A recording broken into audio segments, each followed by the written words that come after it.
Hey, what is going on, everyone? It's me, Mr. Mario, and today we're gonna have some fun here.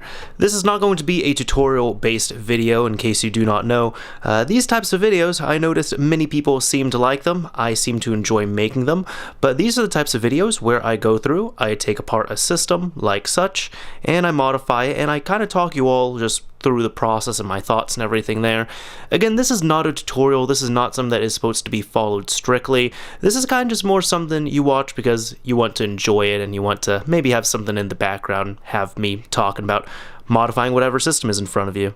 And the system in front of us today is this Xbox 360. I got this at one point. I don't even remember how I got it. Look, I go to thrift stores, I pick up 360s for cheap, clean them up, modify them, and everything. This one's going to be a little bit special though. First of all, I haven't shown you the complete mod process, unfortunately. At one point, I did take the system apart. I did clean it out, a decent amount, and I did flash the disk drive as well, which I'm about to show you that in action right here. As you can see, it's booting up just fine. This is a Jasper model as well too, meaning it is the best and last model of the original Phat systems. So you don't really have to worry about a red ring of death with this thing. Now I will show you all the first modification. Here is a standard, original copy of Call of Juarez. Obviously paid a ton for this right here, paid no more than $2. And inside, I will show you all, right here, got a burned copy of it. And there's my original copy. So, if I hit the eject button, pop in the burned copy. Again, original is right there. Nothing special about this, just a standard game that you'd buy used somewhere. It's reading, it's reading. We can go up here. You can really hear that disk drive, and as you can see, it recognizes. And I'll even boot into the game so you all can see this fully as well too. And of course, since it's a Phat drive, it is a loud drive. There we go. The game is booting up just fine. So I'm going to go ahead, exit out of here, and I can take the disk out. So this system has already been opened up by myself. It has been modified by myself. But we're going to be taking this one step further, and there is a reason why. You see, this is not going to be my system anymore. This is actually going to be going to another home. It's going to be rehomed. This is going to the home of iTzLuPo, and in case you do not know who that is, let me educate you. iTzLuPo is one of my good friends here through YouTube. He was actually someone when I first started, kind of doing my modding stuff on here, and I was really focused on the Xbox 360. He had a much bigger channel than mine, probably around 40,000 subscribers, something like that. I really looked up to this dude, loved all the content he made, really enjoyed his tutorials as well. And if you followed Xbox 360 related modding, like any type of software based modifications, like using Horizon or Modio for game save modifications, any type of Modern Warfare 3 glitching, or if you were following anything related to flashed disk drives, you no doubt at least stumbled upon his videos somehow back in the day. Anyways, Lupo and I have been pretty great friends since then. We've never worked on anything outside of a podcast episode that he did. He was on an episode of Mario's Minute, but I know he has not had a hard-modded 360 in a long time. I believe he still has some 360s. I know he has, if they are, accessible, he has flashed 360s, at least one. I don't know his inventory off the top of my head, my dude, but he does not have any type of JTAG or hard-modded system. And for someone like him, I'm going to bring it up, Max, I'm bringing it up. For someone who went against the pro for modding-related things, he is that dude. Oh, man. It's disappointing that he doesn't have a hard-modded system. So right now, while I'm recording this video, I told him that I need his address for something. I told him I'm going to be sending something special. He doesn't know what the hell it is. By the time this video comes out, he's going to have it already. It's going to be in his hands. He's hopefully going to be enjoying it. But this right here is not going to be the standard screen anymore, because we're going to be changing it thanks to a few modifications. And I'm going to talk you all through them. But first, let's turn this thing off. Let's unhook it. And let's take it apart. Alright everyone, let's get this thing started. Okay, so first of all, we're going to remove the hard drive. Now the hard drive, this is just, I actually pulled this off of another RGH system I have, and we're just going to attach it to this one, alright? Now I am going to tell you all, I'm not going to be going all in with anything. So for example, I'm not going to be doing a dual NAND modification to this system because I actually don't have any dual NAND chips on hand right now, unfortunately. But I know Max will be good with a single NAND. It's all good, it's all good. Let me get this other side here, just using my little opening tool. Oh, this one cracked a little bit. That's fine though, it should be all good. Actually, what am I doing? What am I doing? It's been a bit. It's been a bit. This is just a part of the process, you guys, all right? So I know some people might have yelled at me that I wasn't taking these off first. Look, it's been a bit since I've opened up a 360, okay? But I think I can still do this here.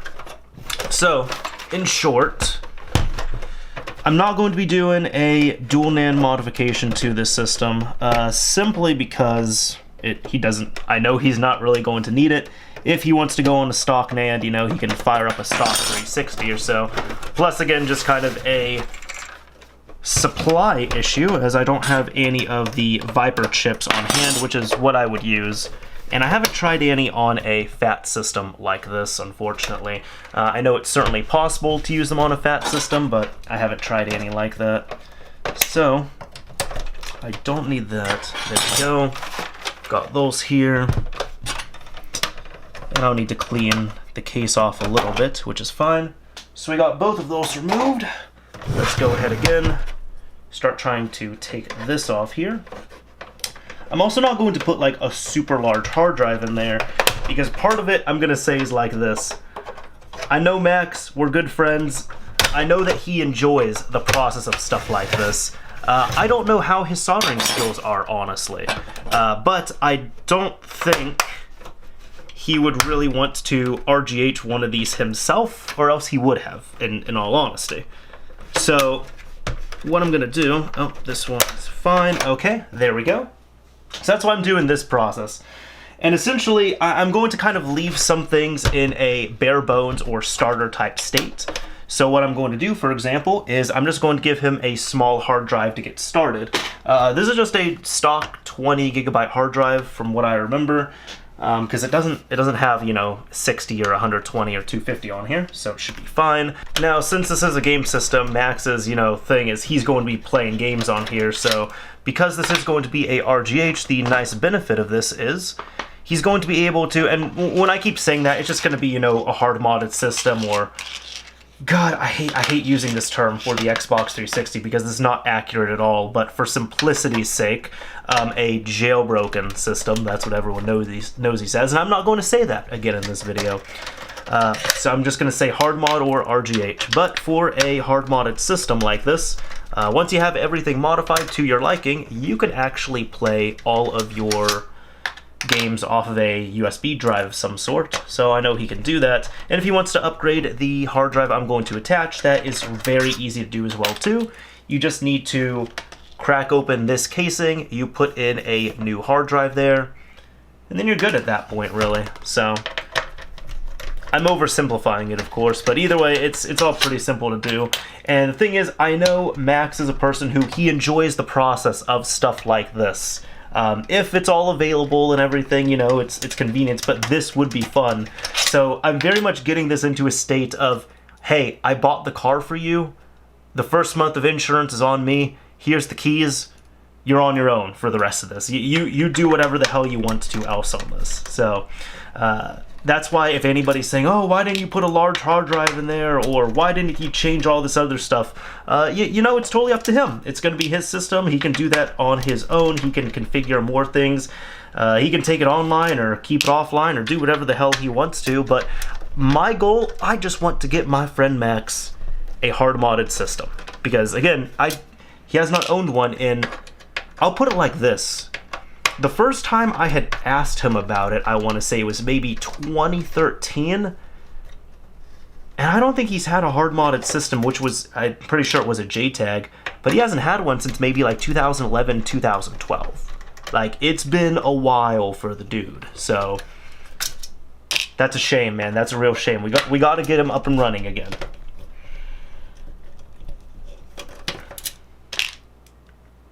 I'll put it like this too. Some people might also be watching this and be like, why are you making a big deal out of a 360? Why are you doing this so late here? Look, here's the thing. First of all, it's a gift, so it's a gift, you take it. But the other thing is too, him and I, we have a lot of history with the Xbox 360. I can appreciate this system. I know he's going to sure as hell appreciate this system for what it is, and all that good stuff. So that's all taken care of at least. But also, you know, it's now to the point, we're at the point now where the next Xbox One has just gotten announced. It's going to be coming out holiday 2020. This system it's shortly here going to be 2 generations old as soon as the next generation of consoles rolls out, you know? So this is going to be a fun system to play around with for people and everything. And it's at the point where it's not like, oh, you're so cheap, you got me an Xbox 360. It's like, oh, wow, you're so thoughtful, you got me an Xbox 360 with some extra mods and stuff like I wanted back in the day. So it's kind of cool. It's getting to that point where this system is nostalgic for people, all right? As much as some people want to hate on that, this system is nostalgic. But it does remind me, I was kind of thinking of that today. It reminds me of, I had done a video very similar to, you know, something like this. I had done a video where I was modifying a PlayStation 2. And it was a Phat PS2. Come on, this screw does not want to, there we go. It was a Phat PS2. And I had installed, you know, free McBoot on it and such, and, you know, got it all cleaned up and refurbished and everything. And funny enough, I didn't set up any of the PS1 stuff on there. So I also just got a modded PS1. I never included that in the video because I didn't think of it until afterwards. But I took the PS2, I took the PS1, and I gave them to my friend and his wife for their wedding presents. And they were shocked. They absolutely loved them, and they played them as well too, because they were childhood relics right there, and you know, they were thoughtful gifts on that. I know some people could have said, oh yeah, you could have gotten a PS4 or something. It's like, yeah, I could have, but I don't know. I'm one of those people, look, I want to get something practical, and I want to get something with thought behind it. And I guess my thing is, anyone can go out, spend a few $100s, get you a brand new shiny system, and you'll be happy. But if someone's going to go out and tap into your nostalgia glands, tap into, you know, that childhood longing that you might have, and really put some thought into it, I mean, that's awesome. So that's when something like a $20 PS2 is going to win over a $200, $300 PS4. At least that's how it is in my head. Is this? Nope, that's just gonna bend it. Okay, you know, I'm going to have to get these last 2 screws. Typically, I'll do it in a little bit of a different fashion, because I've just been talking and removing these screws here, and I could do this electrically, but I never do. I just like to do it by hand, because I like to make things difficult for myself. Why do I do this? But either way, I never really take out all the screws at once, but I'm doing that because I feel like it. So there, all the screws here have been removed. Now what I can do is I can remove the top part here. We're going to take a look at the system. It looks pretty good, I would say. Alright, and I need to remove this here. Take that off. And there's 3 more screws I have to remove from the RF shield, if I can. So it should be okay here. Just take this off. There we go. And I'll get back to you guys. Alright, so everyone, I can safely say at this point all the screws have been removed, so that means we can remove the RF shield. There we go. Not the RF shield, what the hell am I talking about? The RF module. That's it. This displays all the LEDs and shit. Alright, we can do that. I'm going to remove the DVD drive. This is a light-on DVD drive, which is the hardest to flash out of the Phat systems, but also, you know, a good one to have. This seems to be working just fine, so it wasn't sticking or anything, and a disk drive is reading with no issues, so I'm not going to do anything to it. But the last thing we can do is remove this fan shroud right there. I'm going to take out the cables just to make it a little bit easier for us. I'm kind of just putting the cables all over the place here. I've taken apart so many of these systems. This is just, I can do this in my sleep now. And I'm not bragging, I'm just like, I'm kind of at the point, I'm like, yeah, I can do this in my sleep. Okay. It's fun though. I truly enjoy it. And let me see. Let me go ahead and remove this itself. Can I? Yes, I can. Oh, we got a little squeak. Ouch. Don't stab me. And there we go. Alright, that is beautiful. Look at that. Look at that. Alright, so here we have the system to where we need it, which will be about right here. And I want to show you my first tool of destruction, which is going to be the NAND X. Now, you can use any type of NAND programmer for the 360. I prefer the NAND X because, 1, it works, 2, I have it on hand, and 3, it's pretty damn fast. So, what I'm going to do here is I do need to hook up these NAND cables to several NAND points on the 360 here. Not really NAND points, more, I guess, to be specific, JTAG points. So that way we can read and write the NAND to our heart's content. So to do that, there's going to be 7 wires I have to solder in. So first of all, I'm just going to dab some no clean flux here. And big shout out to Retro Gaming Arts who had sent me this stuff before. It was good stuff. I'm going to try to use it here again because I quite liked it before. And I do need to heat up my soldering iron, so it's going to be a little bit of a difference here because I typically use Kingbow flux, but this time I'm not going to be doing that. So we have everything moved away there. Kind of gonna move this over if I can. Just have to navigate here a little bit on my desk. And what we're going to do is we're going to tin the points that we need to. So it's going to be those 2 there. And I just keep a diagram on hand, so I have access to everything I need to see. But at this point, we should be hot enough, thankfully. So, if I can do this, can I do it? Maybe. Yes. All right.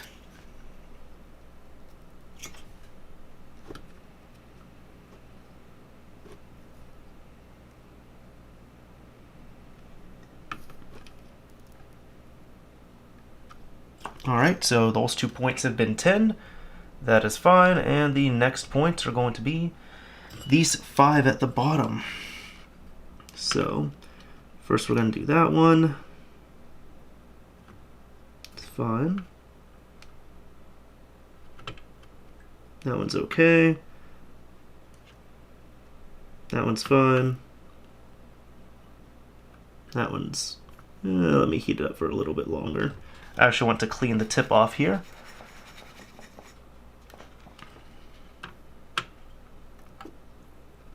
There we go. And the last one is going to be, if my cable can reach, about right here.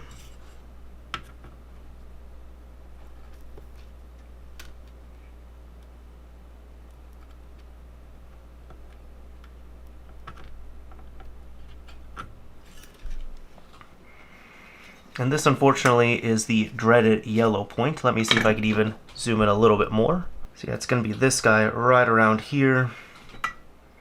And let's see, with this, what we can do is we can use some more flux. That will be fine.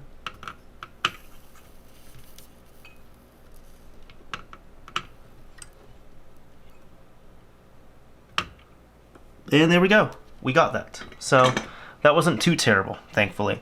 Now we need to wire in all of these. So I'm actually going to go in the reverse order. Can't speak right now, I'm a little bit tongue twisted. That we did before. So black is going to go right here. That's fine. Nope, wrong one actually. I was sitting there saying it's fine. I'm just lying to you all. Look at that. So black is going to be right there. Brown is going to be the next one here.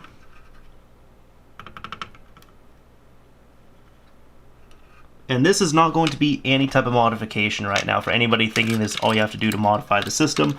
No, this is half the process, I would say. But it's certainly not the full process. So next up here, it's going to be that. Yeah, let's say that's good. Alright.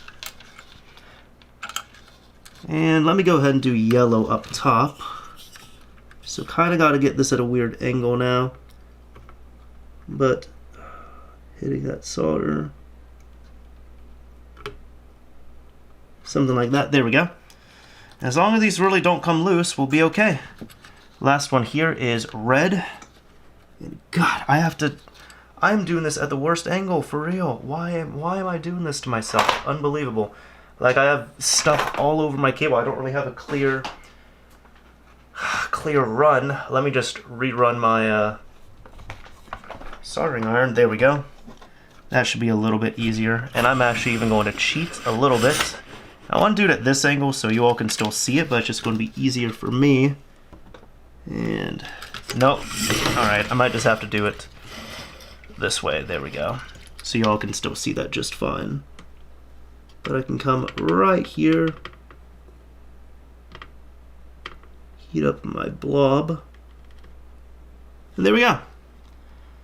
Alright, so that should be, yep, red, black, brown, orange, yellow. That should all be fine. They're slanting a little bit, but that is a-okay, because we still need to get them all wired up. The next two are going to be the green and blue wires. And also for anybody thinking, you know, I might have memorized this, I didn't. I don't do these enough to have them fully memorized, unfortunately. But that's okay, because I'd also rather refer to the original, you know, documentation and pinouts and such, just so I make sure I do it right. But I do not have this memorized. So I can go here, solder that in, that's fine. And the green,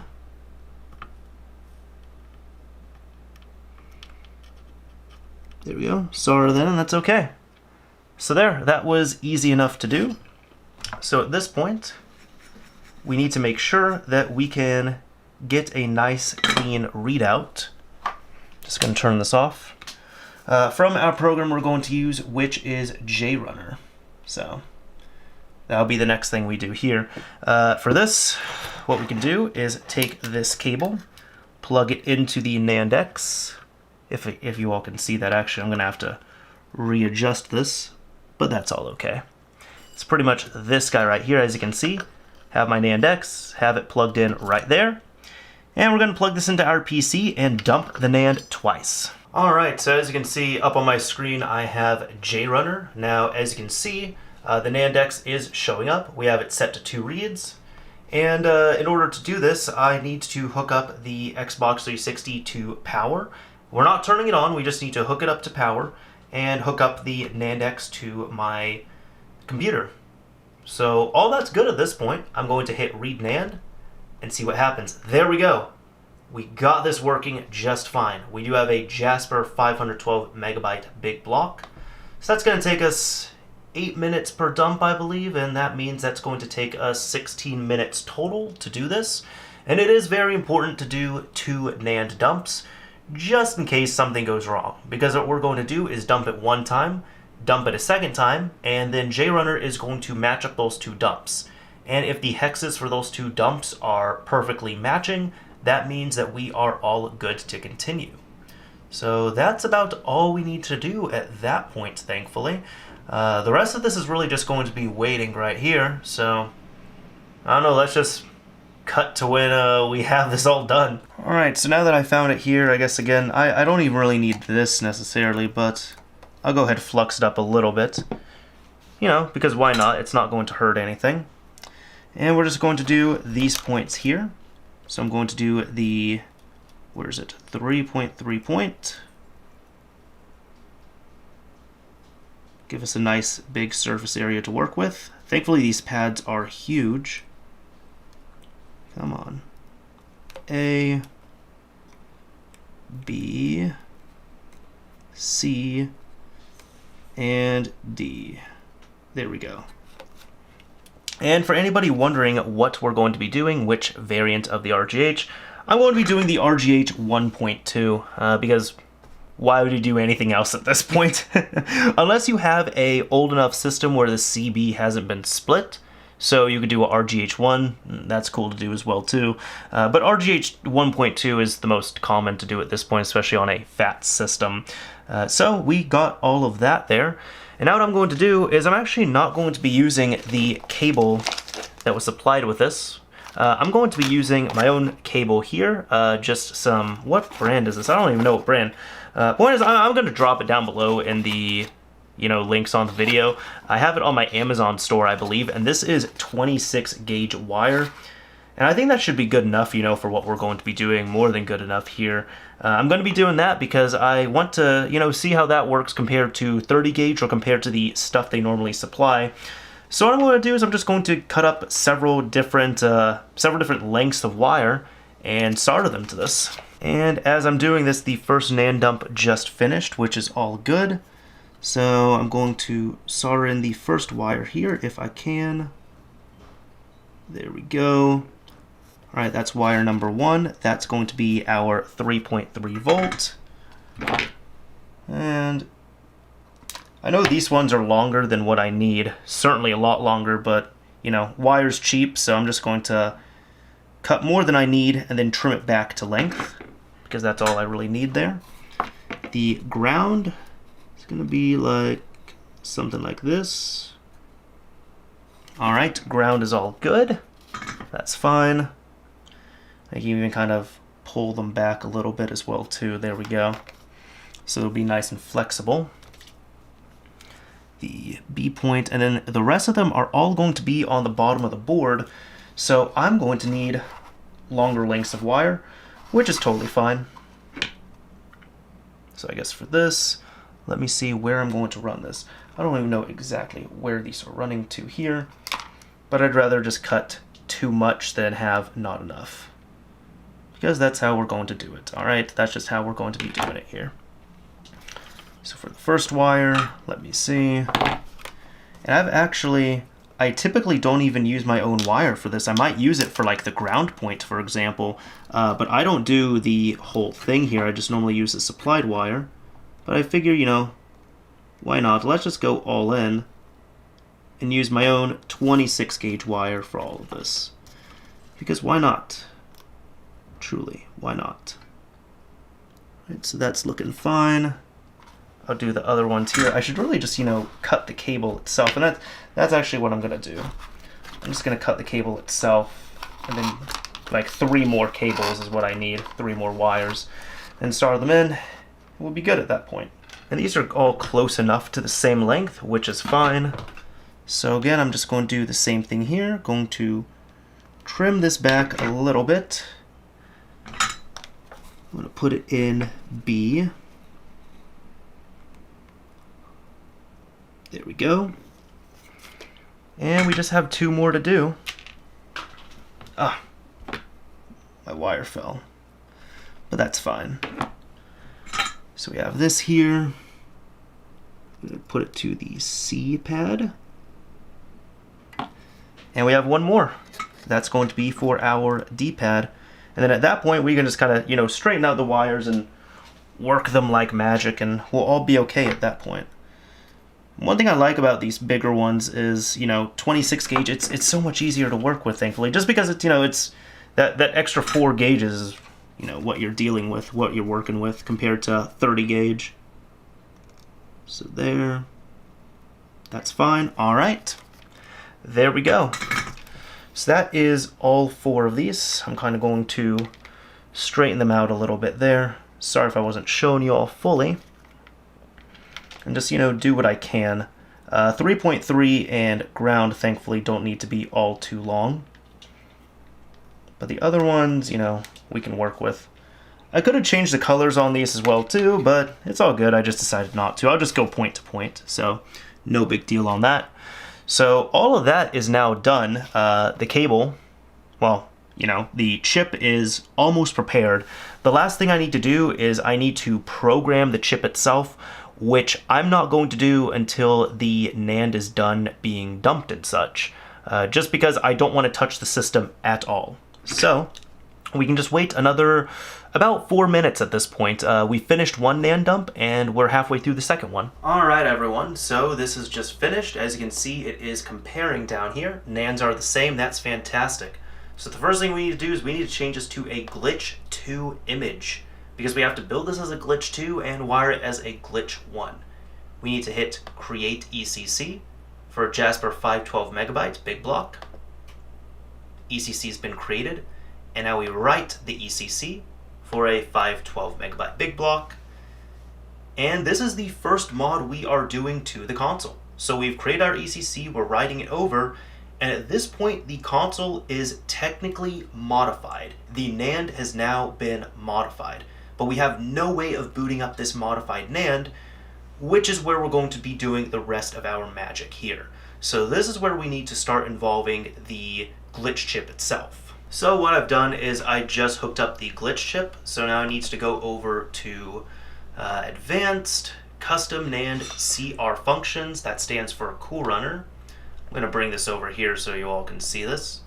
Alright, and we're going to go to XSVF and look for our timing files. So for this I'm going to do the RGH 1.2 files, try these first, and we're technically going to be using matrix, XSVF, and we could do any of these here, so the 18, the 21, the 24. I'm going to just try 18 and hit run.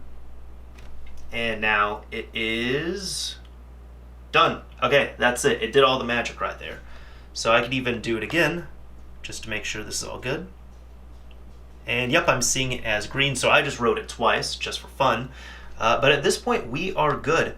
So we can now disconnect the 360 from power, disconnect it from the NAND X, and also disconnect the glitch chip as well. I want to also give you all a quick opportunity so you could all see how this looks. As you can see, 360 right here, which I'm going to unplug from power, as we don't need that, at least right now.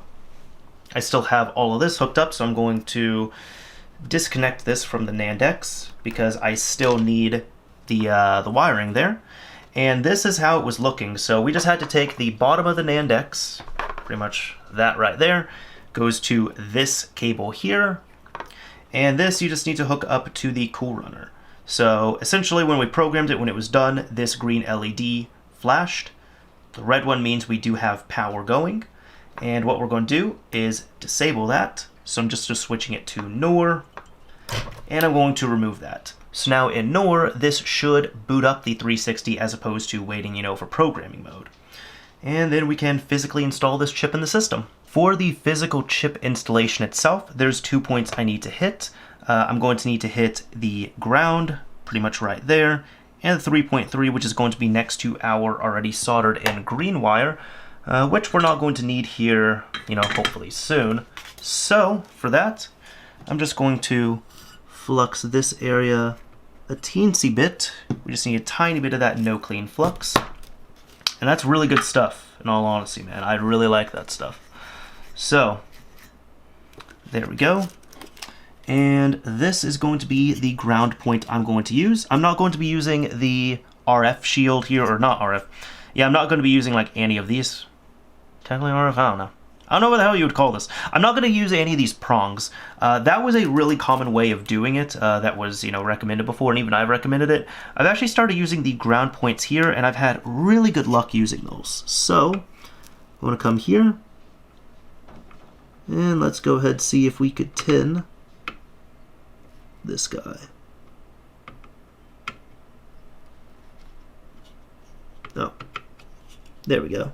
Had to clean it up a bit, but we have ground, and next up is 3.3 volt. So I'm just kind of going to snake it around a bit. Come right here.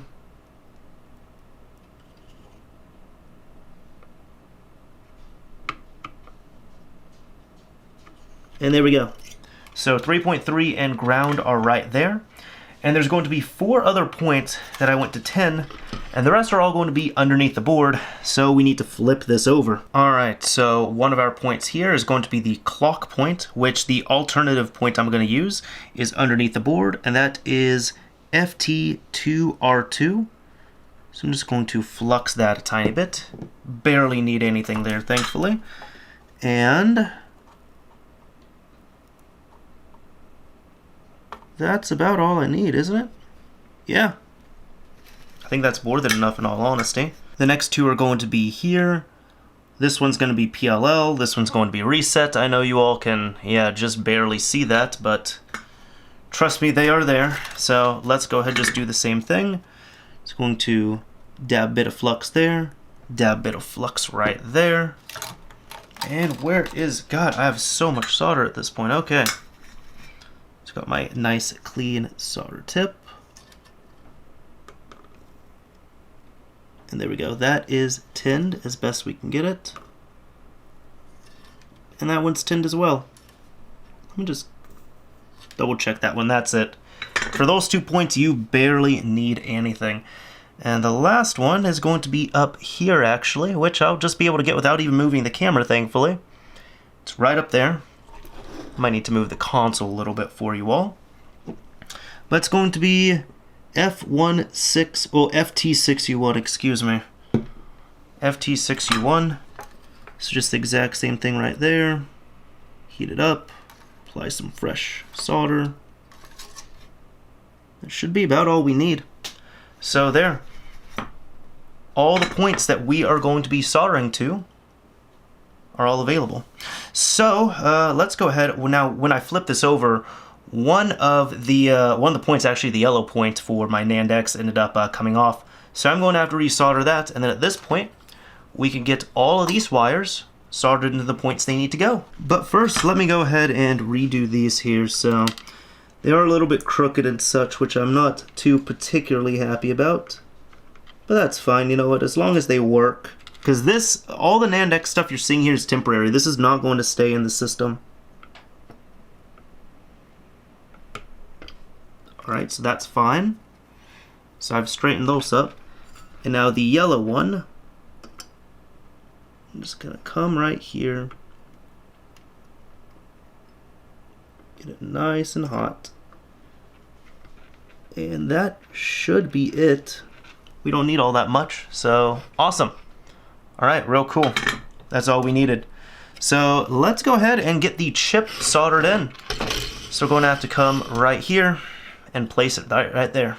So I just moved all these wires to the side here for now, A, B, C, and D, because I don't need them. Typically you would solder the clock point to an area here, but again we're going underneath the board for that, because not only that point is easier, but seems to work better as well too. So this is just kind of some stuff that has, you know, changed in my own process. When I used these points before, I had a really great console that I was able to build these with. And then of course I gave it to someone, so. Anyways, let's go ahead and remove that. We have the sticky stuff all removed there. I'm going to plop this in like so. There we go. And that way, in case we need to reprogram this, we can quite easily. So first of all, let's go ahead and do the 3.3 point, or 3v3, I guess, however you're going to say it. And I don't need all that much room, thankfully. I can kind of just come, pretty much slink it down here and cut it there. So I'm going to leave myself, I'm not a pro with wire management, alright? I'm never ever going to admit to that. But I like to give myself a little bit of breathing room. And again, as long as it works, I'm happy with the result. So I think that should be okay. Yeah, that should be all fine. I can trim that back a little bit, but no, that's fine. So all I'm going to do is come in here and solder that wire in. And we should be okay. I'm kind of just using my bare hands for that, but all good, all good. So let me get that wire, we'll get the solder heated up. And actually, I'm not happy with that at all. I want more solder applied there. I need more solder, so that is totally fine. We can certainly apply more.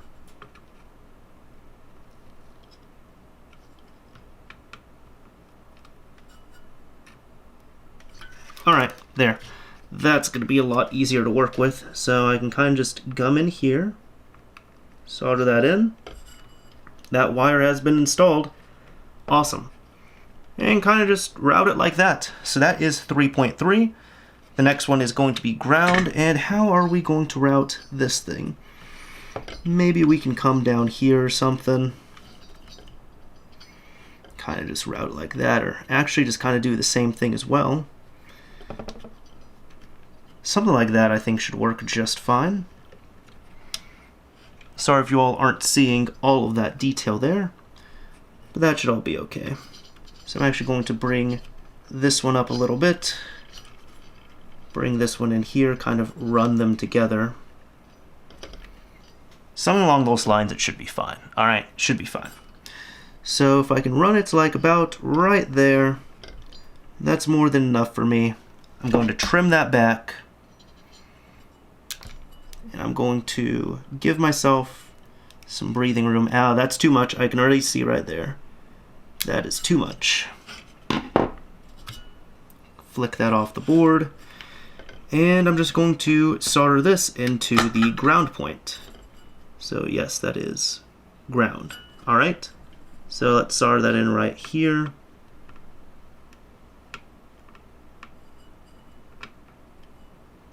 All right, directly on the board. So there we go. That is all the work we have to do on the top of the board, and those wires aren't even going to need to get held down by anything, which is great. So we have 3.3, we have ground. We're going to have to route the other wires a few different ways. So what's going to be the best way to do this? Let's see where they all need to go. So first of all, in this giant cable mess, I actually want to route the B wire first off. So the B wire, which is going to be for our clock, is going to go underneath here. I'm just kind of going to route this underneath and feed it through. And what's the best way we can do this? So I want to essentially, I'll give it a little bit of slack there. That's fine. I'm not exactly sure how that's going to be routed, and that can all be changed up as well too. With these, I mean, if it goes just like right there, that's fine. But essentially, this one is just going to be right there. That's it. So yeah, at this point, I'm going to trim this one back, and this is where I said, you know, I really don't need this much wire, like at all, but it's fine.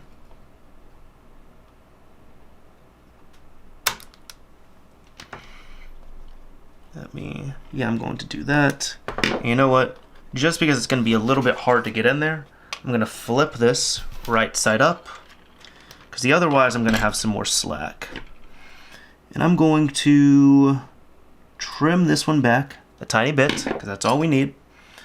I'm going to thread it through right here again. And this is kind of my own way of doing it. It might not be the cleanest, but you know, I'm happy with it. It works well. And right here, yes, pretty much just going to come in here, solder that point in, which I even want to kind of trim back a little bit more. I mean, technically I don't even need to, it's fine there. But yeah, go ahead, get this all soldered. That's it. That's about it. That's all we needed, man. So, because of that, I'm going to push it back. There we go. So it is a nice, tight, and snug connection. But yeah, something like this will work. So now the next three are going to be A, C, and D. And A and D are going to be next to each other, but C is going to be the outlier here. So that's kind of going to go on the top, while as A and D are going to go on the bottom. So I'll figure those ones out as well too. Alright, so at this point I ran the other two through the south bridge points here. For C, I'm actually going to have to recut this wire. I need a longer one, but for the other ones, with the way I'm routing it here, this one I'm going to be using, let's see now, this one's going to be my PLL point, and this one's going to be the reset point. So for this, essentially, let's see. Best way, you kind of have to just avoid this area, so to speak. So there's a few ways that you can do it. Technically, you can run it through the X clamps, which there's not really an issue with that. So I'm going to do that here. Just kind of thread it through. Oh, and that's working pretty well, thankfully. You just have to be careful if you ever, you know, remove the X clamps and such. Something like that. Kind of go in there like such. And we can always, you know, rewire this too if we need to. Because part of it, we just want to see how well this is going to work. But we got it all here. Kinda like that. Something sort of like that. I want to give it a little bit of slack as well too. But I'd say like this would be real good. And yeah. So I'm going to cut this. I'm going to trim it back a little bit. Just because again, I need to. And that is too much already. So, there we go. We got that. We're all good. That's fine. So if I come right here, essentially, let me see if I could show you all. Pretty much need to run the wire right there, and then I can kind of pull it back. So, tip is too dirty. Got to clean that up a bit. No.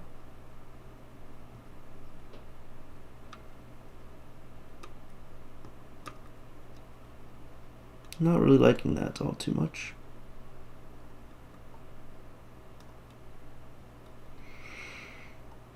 And I'd say, you know what, I actually just want to redo that whole point there. I kind of want to, you know, tin it, flux it again. Well, flux it, tin it, and then, you know, solder to it. So there we go, just a little bit of flux. This just takes some getting used to. Flux, put some tin on there. That's fine. And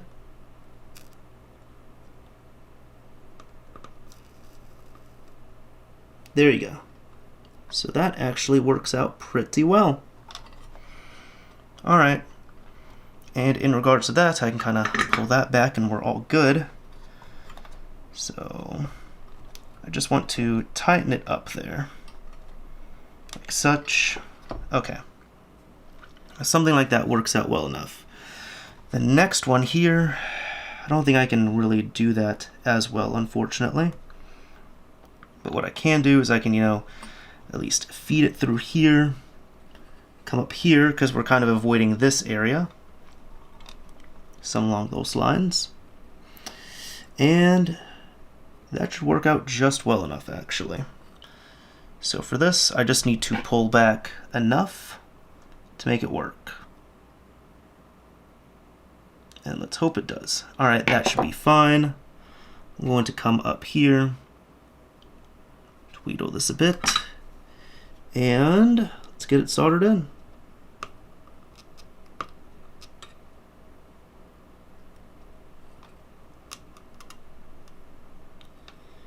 You know, even with this point, I actually don't like that. Again, this is enough to kind of get started here, but I want to flux that.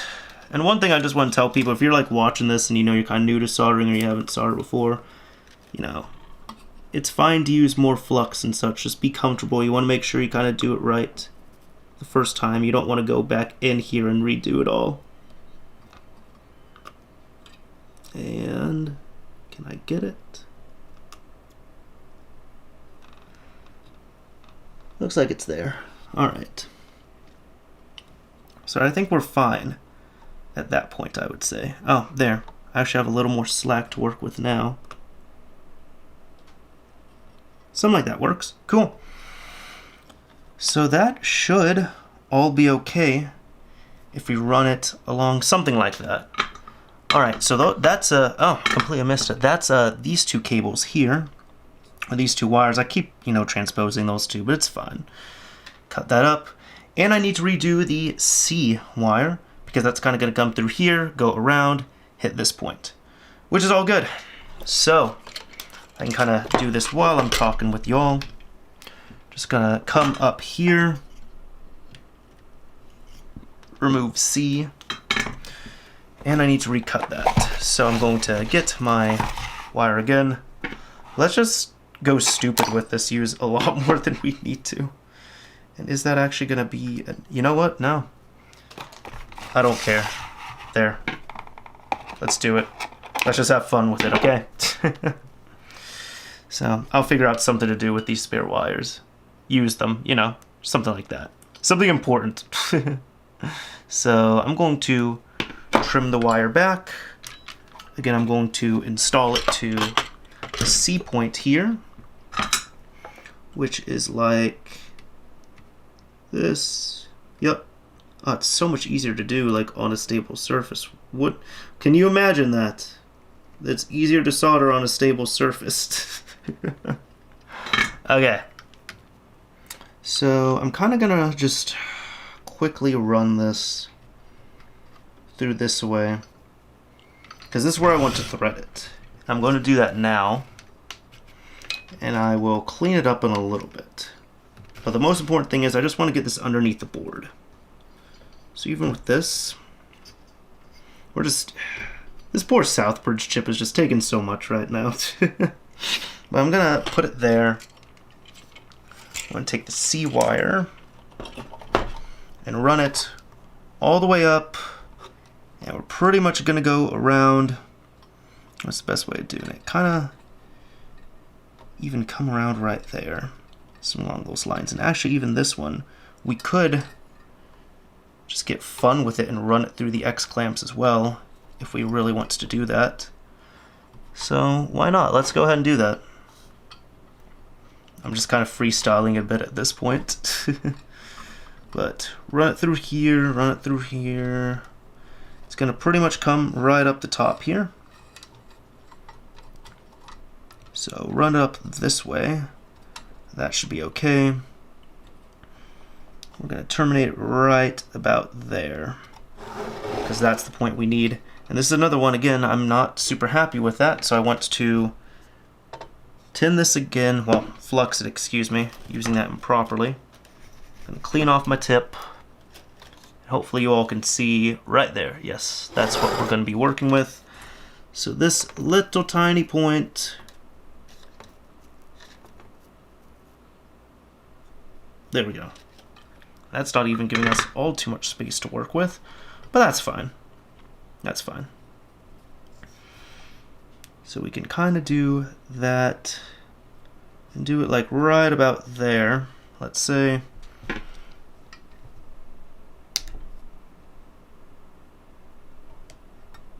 Okay, and we barely need any wire to work with, thankfully. So I'm just going to, I just need enough, that's it. So, get out of my way, other wire, I don't need you anymore. Even though it wants me to use it, but I'm not going to. You know, I'm kind of just gonna do this, like let's say, just cheat a little bit. Kind of do this there.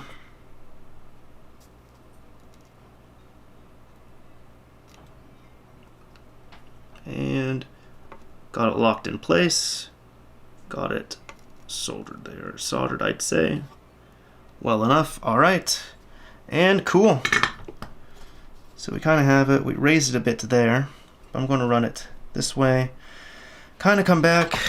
And I think we'd be okay with that. With something along those lines. And we can secure it as we need to. But as you can see, we have all four of the wires right under here. We have all of them up top. We just need to test this thing and make sure it works at this point, and I hope it does. But I have the timing file flashed to this. Essentially, this is what we're going to do. We're going to turn on the console. If everything is wired up properly and everything decides to behave itself, this is going to pulse the CPU and reset it at a certain time, which will then allow it to bypass the security checks that this system usually relies on, and because those security checks have been disabled at that point, we'll then be able to boot up the hacked NAND that we have flashed on here, or, you know, set up, so to speak. We haven't, you know, done a full NAND rebuild, but let's go ahead, turn this on, and make sure it's working. Alright, so this is us at the test bench again. I actually did get it to boot one time successfully the first time, but it was taking a little longer to boot than I expected. So this is where we get to try and play around with the timing files for the chip itself. I previously had 18 on there. I ended up trying the 21 timing file. So let's go ahead and turn this thing on. Make sure that it works. So as you can see from the activity pulsing right there, it is trying to glitch. Wow, it got it on the second time, look at that. So up on screen we now have XeL reloaded. It's going to give me this console's information. The main thing I need is the CPU key, and at that point I'll be able to decrypt the NAND that we've dumped and continue to generate a hacked NAND and flash it back to the system. Alright, and now that I've obtained the CPU key, I ended up punching it into the JRunner right here. And as you can see, it's all working just fine. Got it right the first time. So this is a annoying little glitch with JRunner if doing RGH 1.2. It always defaults a JTAG once I put this in, you need to change it to glitch 2 manually. So at this point we have all the information in there. I'm going to do create xe build image. Oh, excuse me, I have to do a dash first.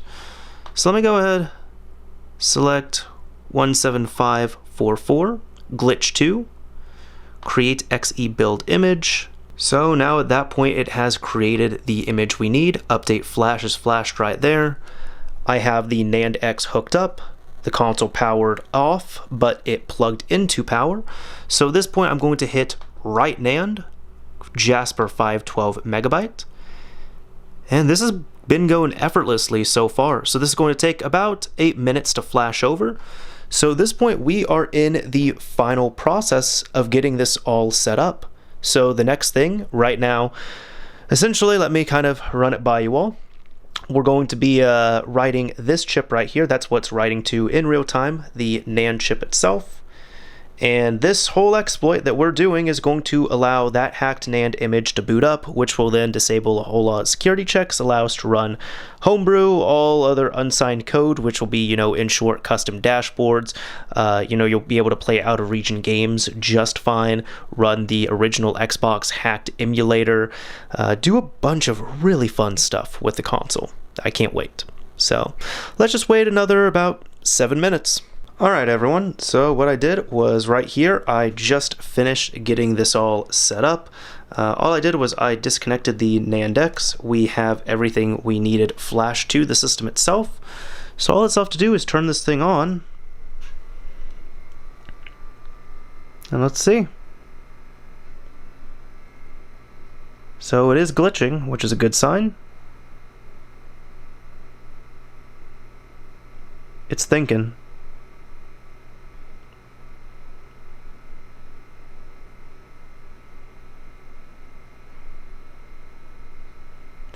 Seems like it was supposed to take that time because it stopped glitching, but it's not. And I'm not getting a red ring error either, fortunately. So I'm just going to turn this thing off, turn it back on.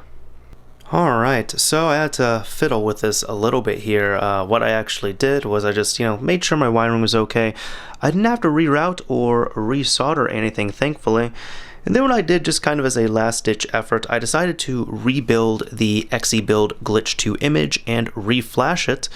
And every single time, essentially what I was getting was the Zell was booting up just fine, but here when I would turn it on, it would finish glitching like it glitched successfully, and then just nothing would happen. Like I wouldn't even get a signal out of the HDMI port. So without further ado, let's go ahead and fire this thing up. So I'm going to kind of get a good angle here so you see both.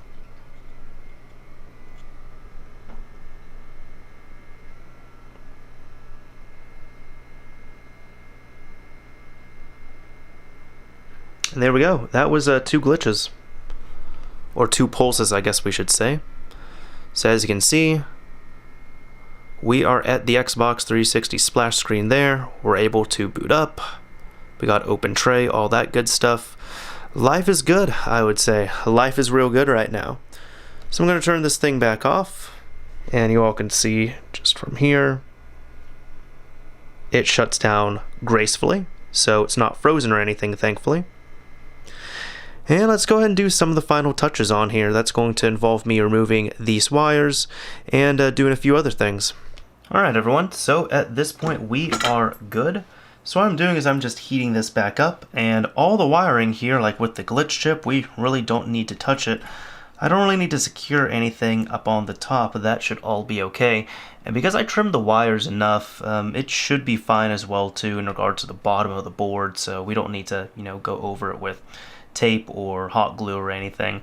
If they were really loose, I would say it'd be good to secure them, but because they're kind of placed and everything, and they should be fine up here, we should be okay. So what I'm going to do is I'm just going to come in here and desolder all of these. This is the easy part, thankfully, and a real rewarding part as well too, because this means that we are done. Because really the only time you need to start removing your NAND X wires is when you have a successfully modified system. So there's that. There's that. Alright, cool. So at this point I can now happily turn off my soldering iron because I'm not all too concerned about that. There we go. So now with that out of the way, what I'm going to do is I'm just going to clean up the points here, just clean up my mess a bit. So with this, I'm just going to use some Q-tips and 99% isopropyl alcohol, which, let's see here, got all of this. All right, and just soak it up, and there we go. And thankfully with no clean flux, I mean, as the name implies, we really don't even need to clean it, but you know, it's not going to hurt if we clean it either. And technically, with the way no clean flux is, which is real nice, if you put some no clean flux on the board and you end up activating it, so you know you get it hot with your soldering iron, you really don't need to do too much else with it. Again, as per its design, you don't need to clean it up, but it's also certainly not going to hurt at all if you do. You know, it looks nice, it's respectful to the system and to whoever it's going towards. So here, I'm also just going to clean up these points a bit as well too. That should all be okay. Let's see, that's all good. All right, get that last bit. That's all fine. And I'm going to get all the points on the bottom. So I'm going to get another Q-tip, and there should be the 4 points on the bottom. Now, one thing I want to talk about as well too is the RGH 1.2 wiring. It can get a little bit annoying at times, unfortunately.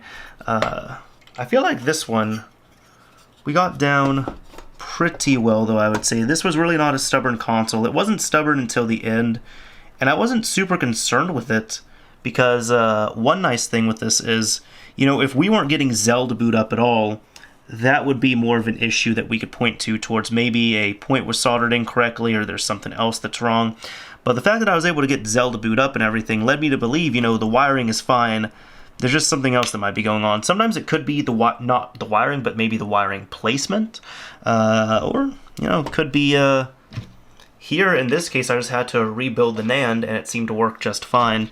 And maybe that was a coincidence. I'm not gonna, you know, only blame it on that. But I think we are all good on this front here. Yeah, if you have everything all good, you don't need to worry about it all too much. Thank goodness. So yeah, from this point, what I'm going to do is all that seems to be dried out enough. What I like to do is, you know, let's go ahead and put it in the chassis and everything and get it tested. What I tend to do when I rebuild these is I'll test these a few times. So like I'll test it bare board, I'll put it in the chassis and screw it in and test it again. And then, you know, I'll put more of the console together and test it again to the point where, you know, you finally rebuild the entire system and it's working just fine. So let's go ahead and start on that whole process then. Alright, so there's one wire I think we're going to need to rewire here, and I'm noticing it is that's PLL, it's the reset wire here. And I say that because every single time, and it's this one leading up to the D point, it looks like, so it's the D wire. It looks like anytime I mess with that wire, it changes the boot sequence. So what I want to do is I kind of want to try my hand at rerouting it a bit. Yeah, so how am I going to do this? Actually, let me go ahead, turn this on here. I think we could actually route it just from the side and see how well that would work. I have seen different installs where that's been done. So again, what I'm going to do is, yeah, this is my D wire that I'm worried about. I want to come here, and again, I tried taping it down. Pretty much anytime I tape this wire down or even wiggle it or anything, it completely changes the boot process of this, or the boot success. So I'm going to remove this. Alright, because it's just easier to remove from the chip as opposed to from the point. Like, the solder point itself is fine. And I'm going to flip this around. Here we go. We got it all pulled out, because this wire's okay. These ones seem to be a little bit iffy though. And I'm thinking, a good way, you pretty much want to route it from here. See if you can go from like this direction down here, something along those lines. There's a few different methods I've seen of that, but essentially it's gonna kind of be something like that. And you kind of just loop it around here as opposed. Then you can kind of run it up this way. Let me even give it a bit of slack. Pretty much just like trim it right there, which is what I'm gonna try to do. So I'm gonna trim it, resolder it, see how well that works. And yeah, we're just doing some different things on this console too. I'm kind of using this as a bit of a guinea pig as well. Alright.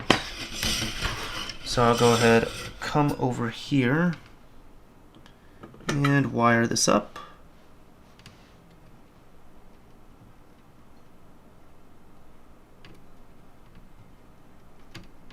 Nope, that's not what I want to do.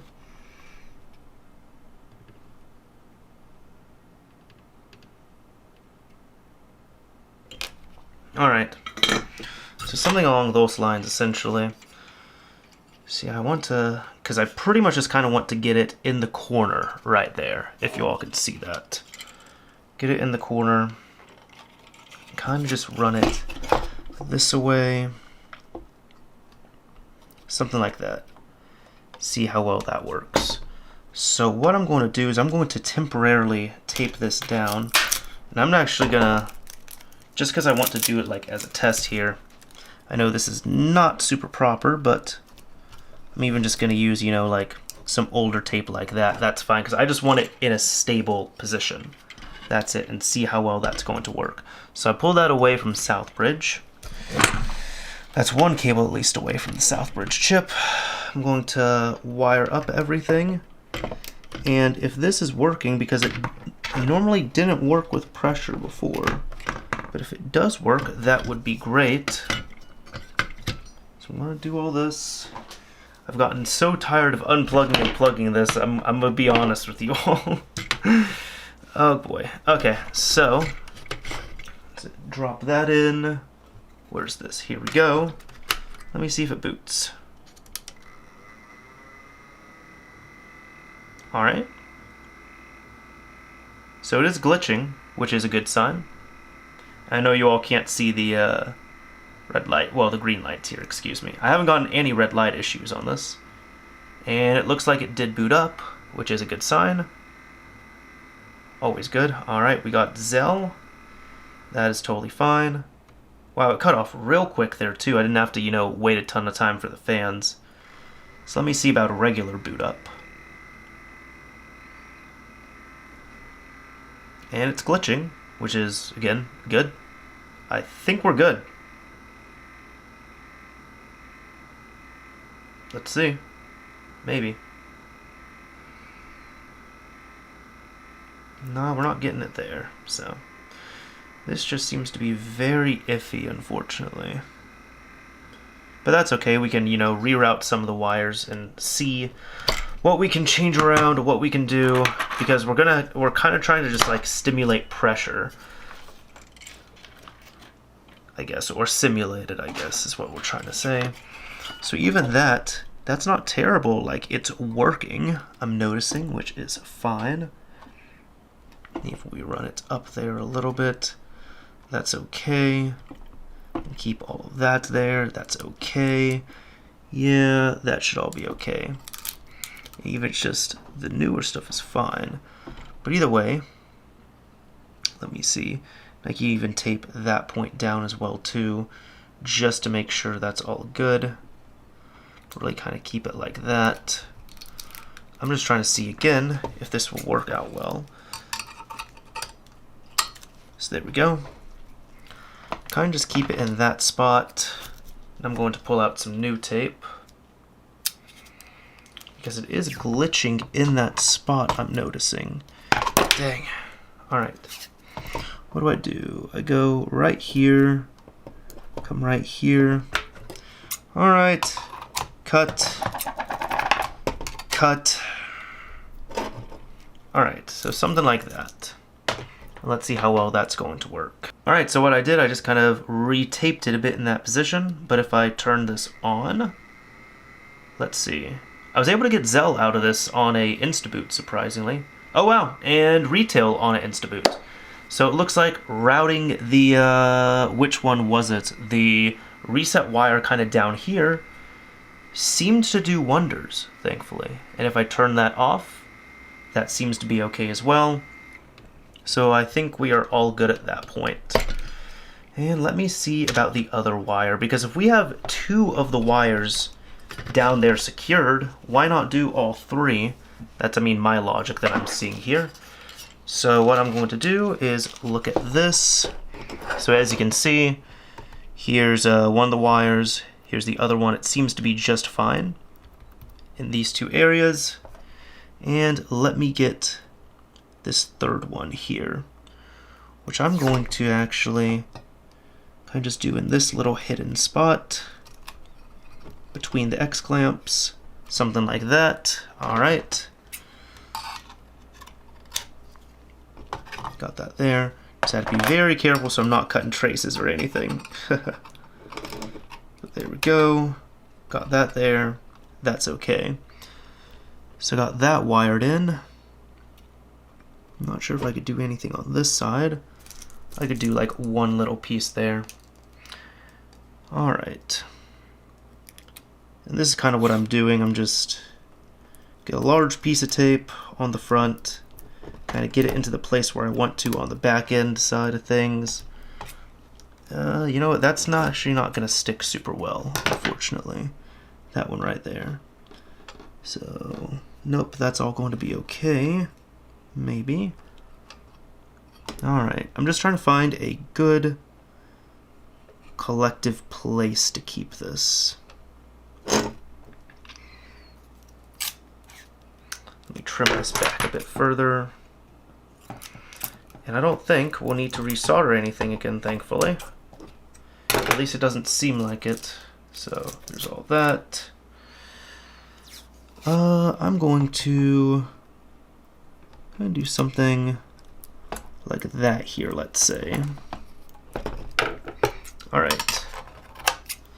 So that, and kind of something like that should be okay. I do have it over that point, but that will be fine. So that looks better at least. So all 3 of the wires have pressure held down on them and such. They should be in about the same spot. There's going to be a little bit of wiggle room, but it will be okay.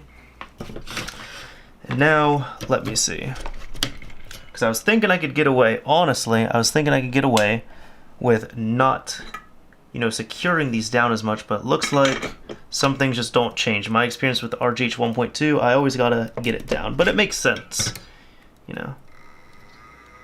Okay, so all 3 wires are secured right now. So really moving that reset wire made a huge difference. And look, another Instaboot. Holy shit. Okay, Instaboot to Retail right off the bat. So now let's go ahead and start reassembling all of this. Alright, so here I want to give you a better vantage point of this. I've done a partial reassembly, and I like to do this essentially what I do is I will at minimum put the black screws, so the CPU, GPU screws in to give it some pressure, put it back in the chassis, and it's good enough here. I do boot it up several more times just to make sure it's working, but I just want to show you all the difference this made. Again, I really didn't route the other wires. The only wire I had to reroute was the reset wire, which certainly makes sense, but let's turn this on.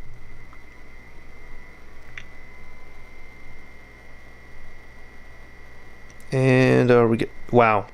Okay, the last 3 times I have booted into Retail, it's been Instaboot, including this one. That's literally all I did. I just routed that reset wire as opposed to going all the way around. I just had it go underneath there and kind of sneak around there. So that is just a huge difference. That's why, you know, I want to tinker around a little bit with this system. And that's using the RGH 1.221 timing file specifically. So yeah, let's get the rest of this thing assembled. Alright, so I pretty much have all the screws in here at this point. I have the wire placement about where I want it to be, just so the fan shroud is not poking into anything. And again, let's try and fire this thing up. So pay attention to the green light, pay attention to the green lights here. It finished glitching, well, pulsing at least. There you go. That's incredible. I've done 5 boot ups into retail at this point, and all of them back to back to back to back to back have been insta boots. Alright, we're at the home stretch now. I just need to put in the DVD drive and fully reassemble this. Alright, so everyone, as you can see right here, we have the console booted up again. If you all have been counting and have said I've been miscounting, I haven't. I've done a few of these boot ups off camera, so right now I'm at 7 boot ups. Let's go ahead and turn this thing off again. The 6th one was booting into Zell, the 7th one was booting into retail, and both of them have been just fine, so I'll show you all, a few more. So, first of all, let's go ahead boot into Zell, so you all can see that this is indeed a reset glitch hacked console. And I can't easily show you the insta-boot. Oh my god. I can't easily show you all the pulsing right now. But as you can see, Zell pops up. Let's turn this off. Let's boot into retail. So this is boot up number 9. Insta-boot again. Oh my god. That's 9 insta-boots in a row on this console. I think we have this tuned in pretty damn well. This is all ready to go for Max, aka iTzLuPo. So for fun, why don't we do number 10? All right, let's see if we can get 10 insta-boots in a row for Max.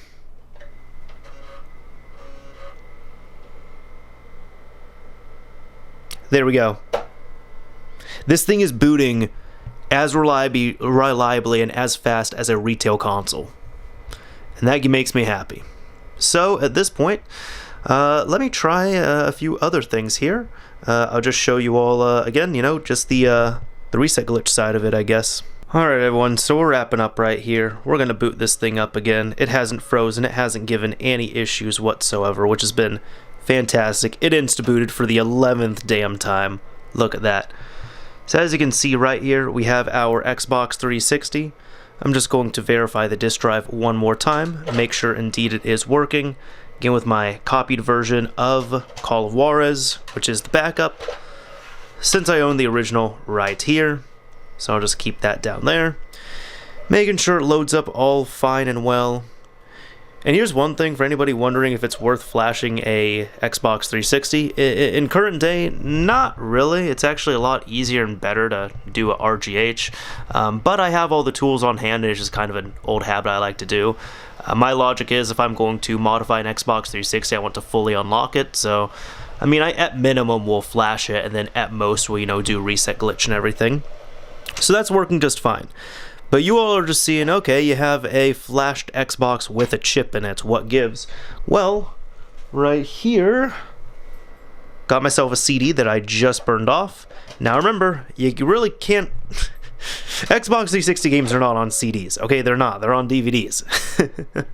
So I'm just going to wait for this to load up here. It's reading. It's reading. Is it one to go? Might not like this one. I don't know. We'll see. CDs are a little bit iffy. Maybe?